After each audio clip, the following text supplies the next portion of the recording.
স্বাগতম ও শুভেচ্ছা। আমাদের সাথে থাকবেন, লাইক কমেন্ট শেয়ার করে সবসময় উৎসাহ জাগাবেন, এই আশা সবসময় করি এবং সাবস্ক্রাইব করে পাশে থাকবেন। ধন্যবাদ সকলকে।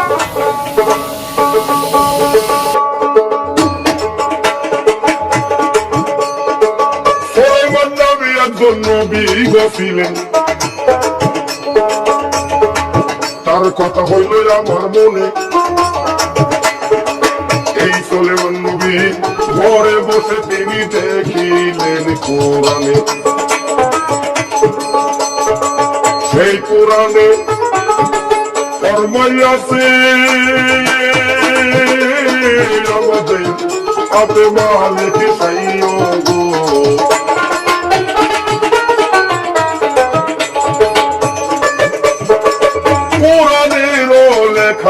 দেখে বিশ্বাস তো করিল না, লাখুল লোকের বানাইছে বাদশাহ আপে সাইরাব্বানা। সেই কোরআনকে কি করবে বিশ্বাস, যার কোন জিনিসের অভাবে নাই।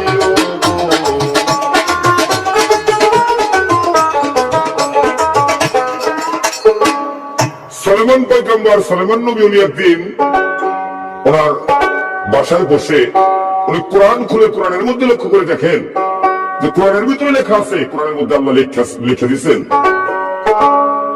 আমি আল্লাহ পলকে বাদশাহ ও বাদশাকে ফকির করতে পারি, পাহাড়কে দরিয়া, দরিয়াকে পাহাড় করতে পারি, বেশি টাইম লাগে না, পলকেই পারি, চোখের পলকেই। সুলাইমান নবী বলতেছে অন্য বাদশাকে যদি আল্লাহ ফকির করতে পারে, ও কিন্তু আমাকে পারবে না। আমার 7 মুল্লুকের বাদশা, আমি একটা মুল্লুক আমার একদিনে হারাইলে 7 দিন লাগবো, 1 ঘন্টায় হারাইলে 7 ঘন্টা, আর চোখের পলকটা তো হলো 2-4 সেকেন্ডও লাগে না, এমন চোখের পলক পড়ল। আমার মতো বাদশাকে আল্লাহ ফকির করতে পারবে না। সঙ্গে সঙ্গে শুনতে পারলেন আপে সাইরাব্বানা, সুলাইমান পয়গম্বরের ভেতরে লুকাইছে যে এমন অবিশ্বাস্য কথা সে কখনো তার মধ্যে না শুনতে পারে না।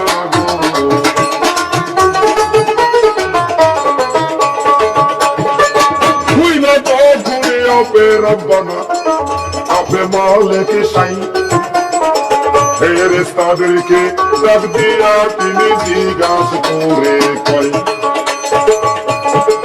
আমার কোরআনকে, কোরআনের বাণী সুলাইমান অস্বীকার করিয়াছে গো।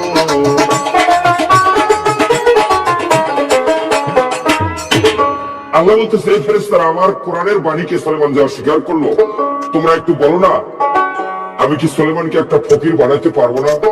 ফেরেশতারা উত্তর দিলেন, অবশ্যই আল্লাহ আপনি পারবেন। কয় দেখ, আমার কোরআনকে যখন, কোরআনের বাণীকে যখন উনি অস্বীকার করেই চলছেন, তাহলে ওনাকে আমি একটি ফকির না বানায় আমি ছাড়তেছি না।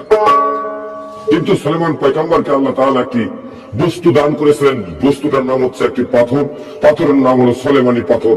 এই পাথর দান করার উদ্দেশ্য, দেওদৃষ্টিরা সুলাইমান পয়গম্বরের শত্রুতা করতো সর্বদাই, তাই দেওদৃষ্টিদেরকে হুকুম মানবার জন্য এই পাথরটা আল্লাহর দান, আল্লাহ তাকে দান করেছিল। এই পাথরটি কাছে থাকলে ওনার কেউ আক্রমণ করতে পারে না, আসর করতে পারে না।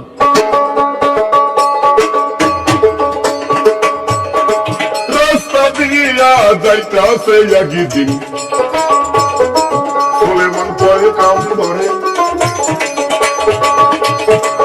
একজন গরিব বেচারি সাগরেতে মাছ মাইরা বিক্রি করে। মাছ মারা মাঝি পথ চলিয়া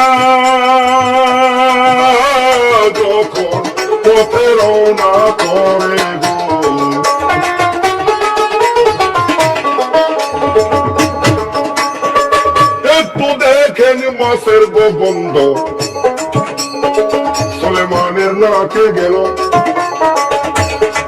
তাই দেখিয়া জোর কণ্ঠে আবার আওয়াজ করিল, এমন ভাবে কণ্ঠের আওয়াজ দিল, জোর কইরা সেই দিল।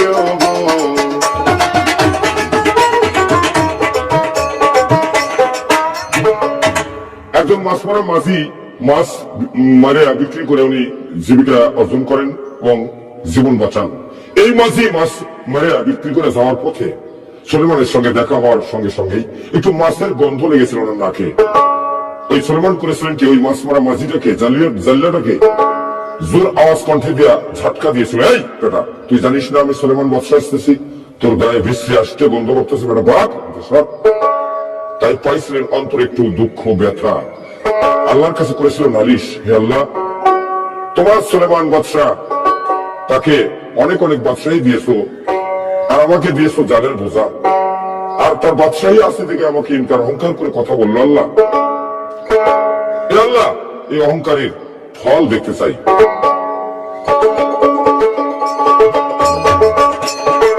সঙ্গে সঙ্গে খোদা তাআলাই ফেরেশতাদেরকে যাই কইয়া, দেখো না ফেরেশতারা সুলেমানের দিকে তোমরা একটু চাইয়া, এত বড় জোরে আওয়াজ করলো কেন, একটা গরিবকে দেখিয়া গো।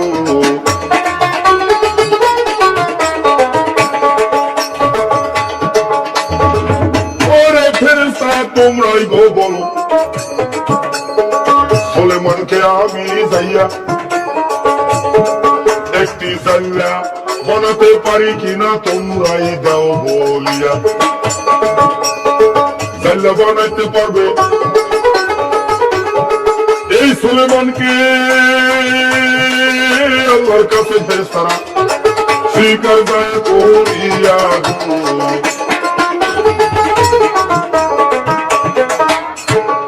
ফেরেশতারা সুলেমানকে আমি একটা জাল্লা বানাতে পারবো না? আল্লাহ ফেরেশতারা বলেন অবশ্যই আল্লাহ আপনি পারবেন। দেখ আমি তাড়াতাড়ি করে এই সুলেমানকে একটি মাছ মারা জাল্লা বানাইতেছি। তবে এই সুলেমানি পাথর আল্লাহর দাঁড়িয়েও এই বস্তু সুলেমানের কাছে থাকতো, শুধু একমাত্র অপবিত্র দেহ পাথর উনি কাছে রাখতে পারতো না, তাছাড়া সবসময় আমার কাছেই থাকতো।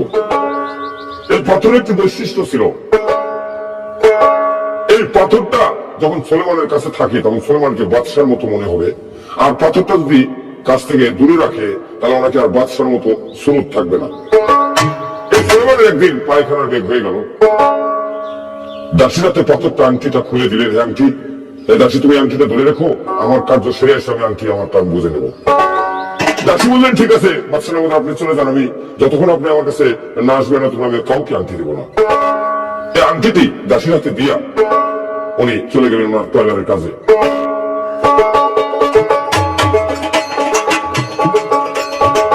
আংটি খানি খুলে যখন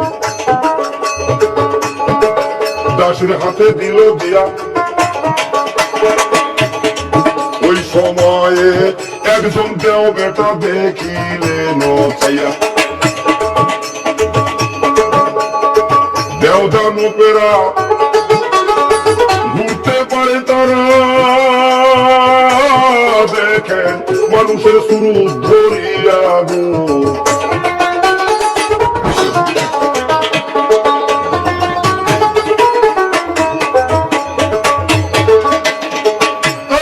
খুলে দিতে গো যখন দেখিল সে চাইয়া, কয়লার ঢুকছে সুলেমান পয়গম্বর দাসীর হাতে দিয়া, তাই দেখিয়া দাসীর কাছে গেল, দেও সেদিন সুলেমানের সুরতে গো।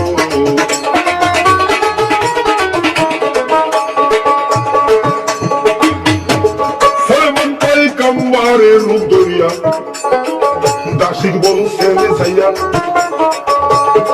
শোনো দাসী আমার জিনিস তুমি আমারে দাও বুঝাইয়া, পয়গম্বর সামনে দাঁড়াইছে দাসী দেখে সেই তিনি চাইয়া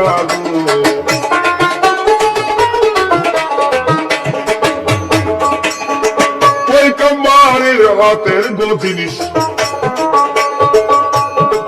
দেড় হাতে যখন দেয়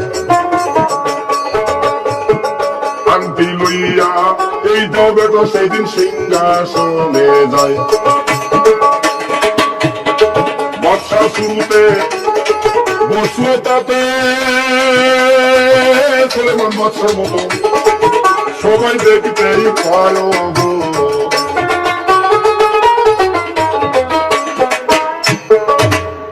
এই দবেটাই দাসী দেখে যে দেও দেখা যাচ্ছে না, দেখা যাচ্ছে সুলেমান বাদশাহ তার কাছে এসে তার হাতের বস্তু চায়। দাসীটা ভাবলেন তার জিনিস তাকে দিয়ে দেওয়াই আমার ভালো। ঠিক দেও মনে করলেন না, বাদশাহ মনে করেই তার জিনিস তাকে দেওয়া বলে উনি দিয়ে দিলেন। কিন্তু দেও বেটাই করছিল পাথরটা আংটিটা নিয়ে যায়। উনি করলেন কি, সিংহাসনে গিয়ে বসলেন, তাকে সকলে লক্ষ্য করলেন বাদশাহ নামদার সুলেমান পয়গম্বরের মতোই লাগে। এইদিকে সুলেমান তার হাতের আংটি যখন দেয়ের হাতে চলে গেলেন, বাদশাহী রূপটা ওনার নষ্ট হয়ে একটি পাগলের মূর্তি ধারণ করলেন। আল্লাহ পাক কুদরতি বোঝা, কত কুদরতি জানে আমাদের বলার ক্ষমতা নাই। এই বাদশাহী রূপটা নষ্ট হয়ে যখন একটা পাগলের মূর্তি হইয়া বাইরে হয়ে আসা, তো দাসীর কাছে আংটি চাইতে শুরু করে দিল। দাসী এখন বলতেছে, বেটা তুমি সুলেমান বাদশাহ দাসীর কাছে এইসব পাগলামি শুরু করে দিয়েছো, তাই না? এখনই বাদশাহ নামদার শুনলে তোমার চাম তুলে দেবে। সুলেমান বলতেছে, ব্যাপার কি? এই দাসী আবার নতুন করে সুলেমানের এই জায়গায় কি আসবে? আমি তো তোদের সুলেমান বাদশাহ। এখনই সুলেমান বাদশাগিরি আর দুই এক কথা বললে এক্ষুনি বাদশাহ নামদার আসবে তোমার সাহায্য করার জন্য। আর তুমি কথা না বলে সামনে দিকে বাড়াও। দাসী ভাবলেন ব্যাপারটা কি, আমার বাদশাহ নামদার আংটি নিয়ে অনেক পাগল এসে পাগলামি করতেছে। সুলেমান পয়গম্বর ভাবতেছে যে ব্যাপার কি, দাসীর হাতে আংটি দিলাম, সে আর এক বাদশার কথা বলে আমার আংটি আমাকে দেয় না।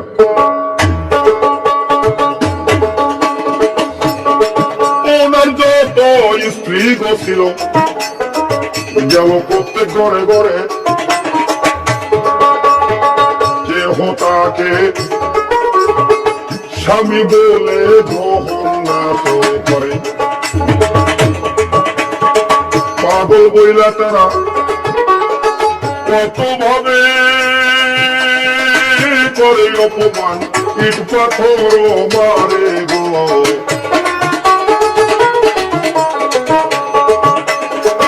অবশেষে সুলেমান নবী মনেতে ভাবিল, সিংহাসনে কে আছে আইগা আগে সেইটা দেখতে হলো। সিংহাসনে যায় দেখে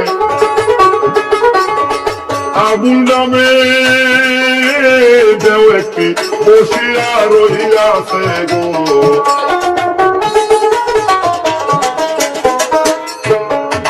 সিংহাসনে যা দেখে আবুল দেও বসে আছে, যা বলতেছে উজির ও দেওয়ান বা চাকরপাট যারাই আসছিল তাদেরকে, যে তোরা কার জায়গায় কাকে বসায় রাখছিস? এখন আবুল দেও বলতেছে, এত গেট প্রহরী থাকতে, এত রকমের লোকজন থাকতে রাস্তার পাগল কি করে এই ভেতরে প্রবেশ করেছে? তোদের বেতন বন্ধ করে দেবো, চাম তুলে দেবো চাবুকের আঘাত দিয়া, শিগগির করে এই পাগলকে ঘাট ধরে রাস্তায় নামিয়ে দাও। তো বাদশাহ ও পয়গম্বরের মতো দেখা গেলে দেওকেই দেখা যাচ্ছে, সুলেমানকে দেখা বাদশার মতো দেখা যাইতেছে না, তাকে দেখা যাইতেছে পাগলের মতো। তার বাদশার মতো দেখা যাকে যাইতেছে, তার কথা অনুপাতে এই পাগলের মতন ব্যক্তিটাকে লোকজন, তার আপন আপন লোকজন গুলা, বেতন খাওয়া গোলাম গুলা তার ঘাড় ধরে রাস্তায় নামিয়ে দিল।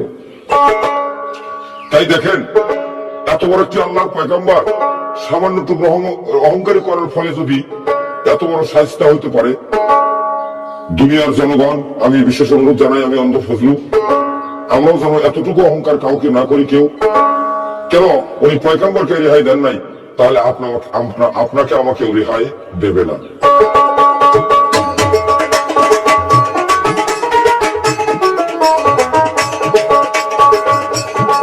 রাস্তায় যখন নামলো গিয়া অপমান হইয়া, অনাহারে এই সুলেমান সেদিন রাস্তাতে নামিয়া কান্দিতে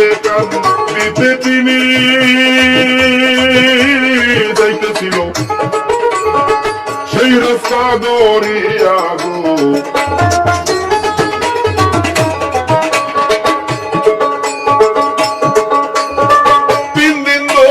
যাইতে গো থাকে একই রাস্তা ধরে বাদশা বলে কেহ তাকে সমর্থনাও না করে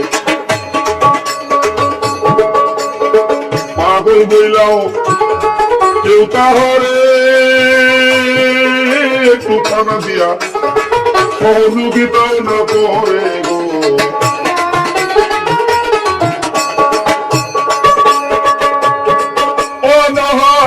যাইয়া সুলাইমান পয়গম্বর বসলো গাছতলায় গিয়া কি করবে না করবে তিনি ভাবতেছেন বসিয়া যে জাল্লাকে ঝাটকা দিছিলে জাল্লা একটি ওনারই মতো নগো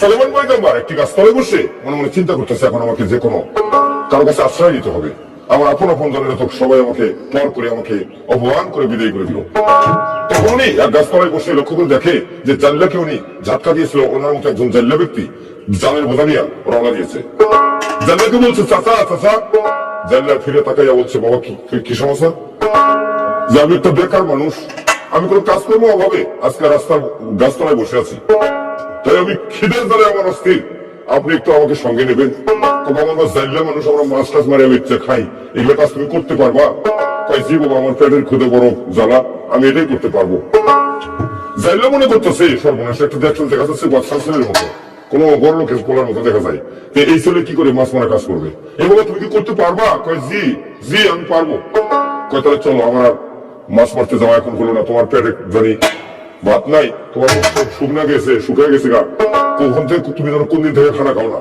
অতএব চলো আমার বাসা থেকে তোমাকে কিছু খানা খাওয়াই নিয়ে এসছি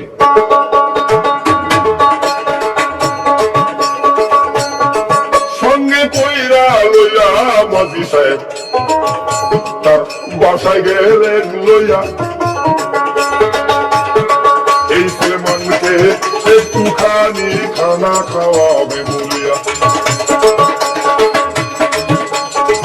এই জাল্লা বলছে বাড়ি গিয়া বিবিকে ডাকিয়া গো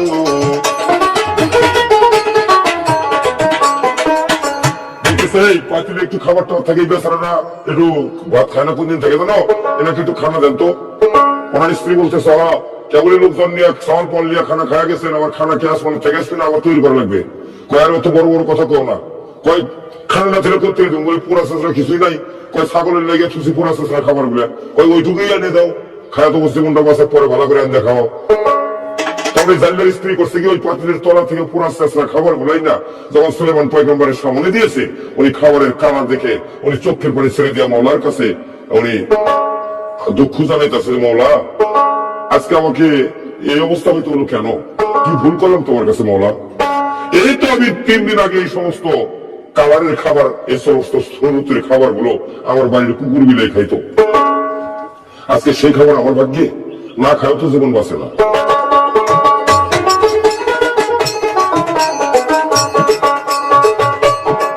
আল্লাহ নামটি লইয়া সুলাইমান নবী ওই সব খানা খাইতাছেই তো খোনা খানা খাওয়ার শেষে জাল্লার সঙ্গে তিনি সাগরে দিয়াছে রওনা জাল্লার সঙ্গে মাছ মারতে যায় সুলাইমান নবী জালের বোঝা লইয়া গো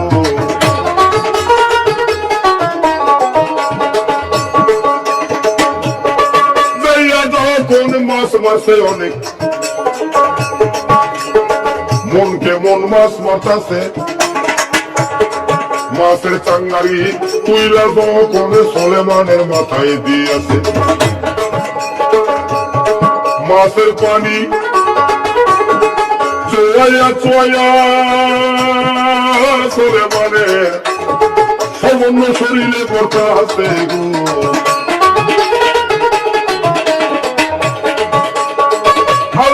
আমাকে বলে ফেরেশতাদের মাঝে, ফেরেশতা সবাই দেখো না চাইয়া,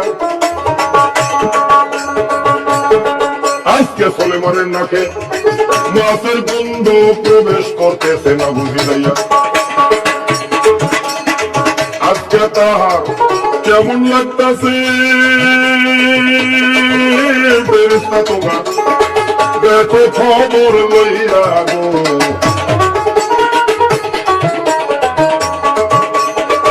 এইভাবে মাছ মারতে থাকে দীর্ঘদিন ধরিয়া।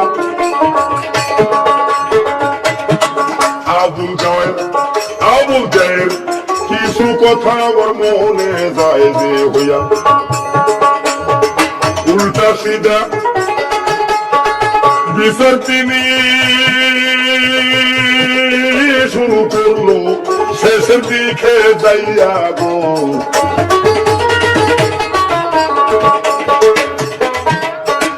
তবে সুলেমান পয়গম্বর এই জাল্লামের সঙ্গে দীর্ঘদিন ধরে মাছ মারতে থাক, 1-2 বছর না 12টি বছর মাছ মারতে থাকে। আর এই জাল্লা সুলেমানকে খুব নিজের সন্তানের মতো মায়া দয়া করে রাখে। এইভাবে বেশ কিছুদিন ধরে মাছ মারতে আসছে, আর এই দেও সুলেমানের রাজ্য চালাইতেছে। মানুষের রাজ্য দেও দৃষ্টি চালাইতেই যদি পারতো তাহলে তো মানুষের দরকার ছিল না। শেষের দিকে প্রথম অবস্থায় ভালোই রাজ্য চালাইলো, বেতন ভালোই দেয়, কিন্তু শেষের দিকে বিচার আচার উল্টা পাল্টা শুরু। লোকজন বুঝতে পারলো আমার হুজুরের